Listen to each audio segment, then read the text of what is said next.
খবরদার কেউ ভিডিওটি উপরে ধাক্কা দিবেন না, দেখবেন আপনার কপাল খুলে যাবে। আজকে পড়া লাগবে না, শুধু আপনি শুনবেন, কারণ আমি সই শুদ্ধ করে সূরা ইখলাস 3 বার পাঠ করব, আর আপনি শুনলেই আপনার আমল নামে 1 খতম কোরআনের সওয়াব উঠে যাবে। তো চলুন শুরু করা যাক। তো শুরু করার আগে যদি ভিডিওটি ভালো লাগে অবশ্যই চ্যানেলটি সাবস্ক্রাইব, ভিডিওটি লাইক এবং ভিডিওটি শেয়ার করার অনুরোধ করছি। তো চলুন শুনে আসি 3 বার। বিসমিল্লাহির রহমানির রহিম।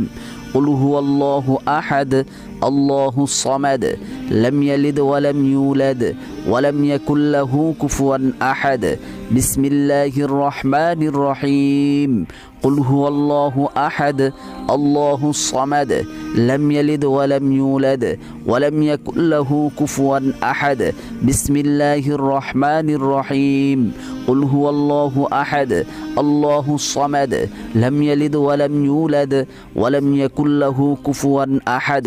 যারা শুনেছেন তাদের আমলনামায় 1 খতম কোরআনের সওয়াব উঠে গিয়েছে।